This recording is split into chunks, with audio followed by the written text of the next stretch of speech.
చూస్తున్నాం. తెలుగు రాష్ట్రాల్లో కొత్త ప్రభుత్వాలు కొలువుదీరిన తర్వాత రేపు తొలిసారిగా రెండు రాష్ట్రాల ముఖ్యమంత్రులు భేటీ అవుతున్నారు.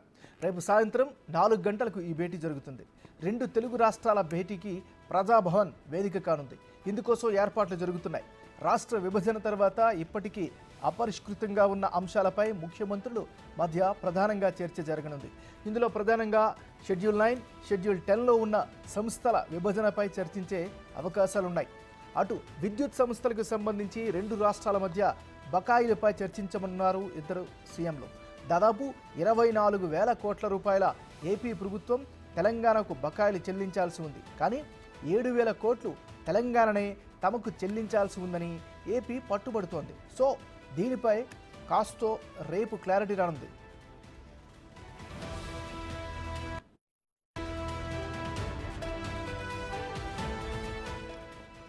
మరోవైపు కొత్త ప్రభుత్వం బాధ్యతలు చేపట్టిన తర్వాత విభజనకి సంబంధించి పెండింగ్లో ఉన్న అంశాలపై ముఖ్యమంత్రి రేవంత్ రెడ్డి ప్రత్యేక దృష్టి సారించారు. మార్చిలో సీఎం చొరవతో ఢిల్లీలో ఏపీ భవన్కు సంబంధించిన విభజన వివాదం పరిష్కారమైంది. ఇటీవలే మైనింగ్ కార్పొరేషన్కు సంబంధించిన నిధుల పంపిణీకి పడిన చిక్కుముడి కూడా వీడిపోయింది.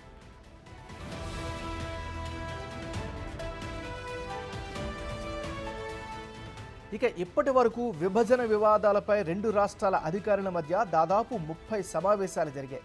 షెడ్యూల్ 9లో ఉన్న మొత్తం 91 సంస్థల ఆస్తులు, అప్పులు, నగదు నిల్వల పంపిణీపై కేంద్ర హోంశాఖ శిలాబీడే కమిటీని వేసింది. వీటిలో 68 సంస్థలకు సంబంధించిన పంపిణీకి అభ్యంతరాలేవీ లేవు. మిగతా 23 సంస్థల పంపిణీపై రెండు రాష్ట్రాల మధ్య ఏకాభిప్రాయం కుదరలేదు.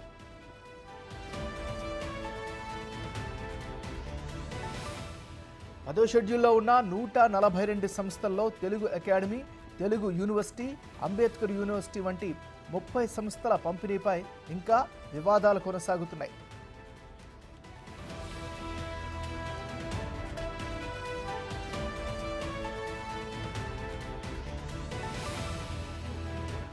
మనం బ్రేకింగ్ న్యూస్ చూస్తున్నాం. తెలుగు రాష్ట్రాల్లో కొత్త ప్రభుత్వాలు కొలువుదీరిన తర్వాత రేపు తొలిసారిగా ఇరు రాష్ట్రాల ముఖ్యమంత్రుల భేటీ కానున్నారు. రేపు సాయంత్రం 4 గంటలకు ఈ ప్రత్యేకమైనటువంటి సమావేశం జరుగుతుంది. రెండు తెలుగు రాష్ట్రాల ముఖ్యమంత్రుల భేటీకి ప్రజాభవన్ వేదిక కానుంది. ఇక ఇదే అంశానికి సంబంధించి మరింత తాజా సమాచారాన్ని డిప్యూటీ బ్యూరో చీఫ్ షాదిక్ లైవ్లో అందిస్తారు. షాదిక్, చెప్పండి, రేపు ఇద్దరు ముఖ్యమంత్రుల భేటీకి జరగబోతోంది. దీనికి సంబంధించిన మరింత డీటెయిల్స్ ఏంటి? ఏమైనా రేపు సాయంత్రం 4 గంటలకు మహాత్మా జ్యోతిరావు పూలే ప్రజాభవన్లో ఇరు రాష్ట్రాల ముఖ్యమంత్రుల సమావేశం ప్రాధాన్యత సంతరించుకుంది. రాష్ట్రం ఏర్పడి 10 ఏళ్ళు పూర్తవుతున్న నేపథ్యంలో ఇంకా పరిష్కారం కాని అనేక సమస్యలపైన ఇరు రాష్ట్రాల ముఖ్యమంత్రులు చర్చించి ఒక కీలక నిర్ణయం తీసుకునే అవకాశం ఉంది. గత ప్రభుత్వాలు కేవలం 30 సార్లు సమావేశం అయినప్పటికీ చాలా సమస్యలు పరిష్కారం కాలేదు. ఇంకా 30 శాఖలకు సంబంధించిన అంశాలు ఇంకా పరిష్కారం కానటువంటి సందర్భం కనబడుతుంది. ప్రధానంగా 9వ షెడ్యూల్, 10వ షెడ్యూల్ కూడా చాలా మట్టుకు చిక్కుముడులు ఉన్నాయి, అనేకమైనటువంటి పీఠముడులు ఉన్నాయి. ఇప్పటి వరకు 9వ షెడ్యూల్లో ఉన్నటువంటి దాదాపు 91 సంబంధించిన సంస్థల్లో కేవలం ఒక 68 మాత్రమే పూర్తయ్యాయి. మరో 23 కావాల్సి ఉంది. దీనికి సంబంధించిన అంశంపైన ఇప్పటికే కేంద్ర హోంశాఖ శీలాబేడి కమిటీ ఏర్పాటు చేసి దానికి సంబంధించిన చర్చలు కొనసాగినప్పటికీ అవి ఇంకా అసంపూర్తిగానే పూర్తింది. ఆ తర్వాత జరిగినటువంటి అనేకమైనటువంటి దాంట్లో రాజకీయ ప్రాధాన్యత ఉన్న నేపథ్యంలో వారందరూ కూడా గత ప్రభుత్వాలు వీటిపైన పరిష్కార దిశగా అడుగులు వేయలేన విమర్శ కూడా ఉంది. సో దీనిపైన కూడా ఇరు రాష్ట్రాల ముఖ్యమంత్రుల సమావేశంలో ఈ పరిష్కారం కాని 23 అంశాలు 9వ షెడ్యూల్లో ఉన్న దానిపైన కూడా క్లారిటీ వచ్చే అవకాశం ఉంది. ఇందులో భాగంగా విద్యుత్ శాఖ సంబంధించిన దాంట్లో చూసినట్లయితే 24,000 కోట్ల రూపాయలు ఏపీ ప్రభుత్వం నుంచి రావాలని కూడా తెలంగాణ ప్రభుత్వం మొదటి నుంచి అంటా ఉంది. సీలేరు సంబంధించినటువంటి జల విద్యుత్తు ఉత్పత్తి సంబంధించిన దాంట్లో కూడా తెలంగాణ వాటా ఎటుపోయిందని కూడా ప్రశ్నిస్తున్న సందర్భం ఉంది. అందులో భాగంగా ఆ సీలేరు సంబంధించిన విద్యుత్తు నుంచి వచ్చినటువంటి దాంట్లో 24,000 కోట్ల రూపాయలు ఏపీ ప్రభుత్వం ఇవ్వాలని కూడా తెలంగాణ డిమాండ్ చేస్తుంది. మరోవైపు తెలంగాణ ప్రభుత్వమే మాకు 7,000 కోట్లు ఇవ్వాలని కూడా ఏపీ ప్రభుత్వం డిమాండ్ చేస్తూ ఉంది. సో దీనిపైన రేపు కూలంకుషంగా చర్చించి సీలేరు సంబంధించినటువంటి విద్యుత్ ఉత్పత్తిలో జరిగినటువంటి అనేక అంశాలన్నిటిపైన కూడా క్లారిటీ వచ్చే అవకాశం ఉన్నట్టుగా అయితే మనకు తెలుస్తూ ఉంది. ఇది చాలా కీలకమైన అంశం. ఇక 10వ షెడ్యూల్లో చూసినట్టయితే మనకు 142 అంశాలు ఉన్నాయి. 102 అంశాలు అంటే సంస్థలు సంబంధించినవి ఉన్నాయి. దీంట్లో మాత్రం ఇప్పటి వరకు కేవలం 23 మాత్రమే వచ్చాయని కూడా మనకు ప్రాథమికంగా సమాచారం ఉంది.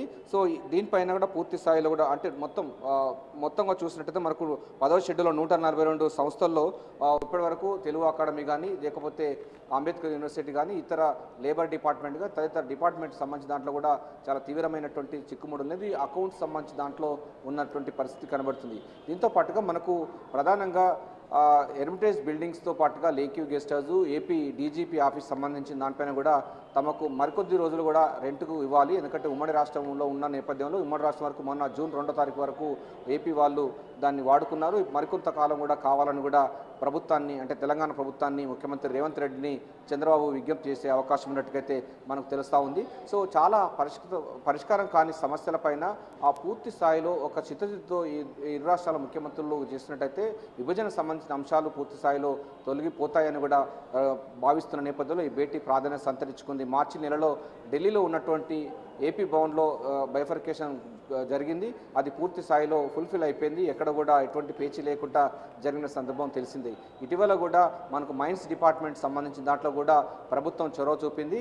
రెండు రాష్ట్రాలకు సంబంధించిన ప్రభుత్వాలు ఏర్పడిన తర్వాత జరుగుతున్నటువంటి ఈ యొక్క భేటీ అన్నది రాజకీయంగా ప్రాధాన్యత సంతరించుకుంది. తెలుగు రాష్ట్రాలకు ఇది శుభసూచకమని కూడా రాజకీయ వర్గాలు చెప్తా ఉన్నాయి, పార్టీ వర్గాలు చెప్తున్నాయి. ఎందుకంటే గత ప్రభుత్వాలు రాజకీయ లబ్ధి కోసమే వాళ్ళు మాట్లాడారు తప్ప తెలంగాణ సమాజం గురించి కానీ ఏపీ సమాజం తెలుగువారి సమాజం కోసం మాట్లాడలేదు, వాళ్ళు స్వప్రయోజనాల కోసం మాట్లాడారన్నటువంటి అంశం ఉంది. దీనికి భిన్నంగా ఈరోజు ఇద్దరు అంటే విడిపోయి కలిసి ఉండాలి అన్నటువంటి ఆ నినాదం తెలంగాణ ఉద్యమంలో ఉన్నారు. అది ఇప్పుడు నిరూపించే విధంగా రేవంత్ రెడ్డి సర్కార్ అయితే పావులు కలుపుతుంది ఏమన్నారు. అందులో భాగంగానే ఇరు రాష్ట్రాల ముఖ్యమంత్రులు సమావేశమైన తర్వాత 9-10 షెడ్యూల్లో ఒక కొలిక్కొచ్చే నిర్ణయాలపై నిర్ణయం తీసుకుంటారు. ఆ తర్వాత ఇక మిగతా సంబంధించినటువంటి ఆస్తులు, అప్పులు తదితరైనటువంటి ఆర్టీసీ విభజన, లేబర్ డిపార్ట్మెంటు, అదేవిధంగా తెలుగు అకాడమీ, అంబేద్కర్ యూనివర్సిటీ లాంటి అంశాలు పైన కూడా ఫర్దర్గా మనకు చీఫ్ సెక్రటరీస్తో సమావేశాలు ఉండే అవకాశం ఉంది.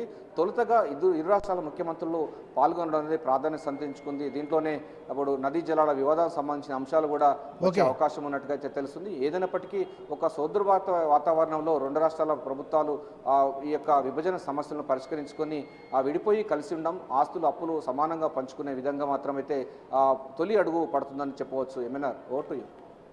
Thank you Sadiq.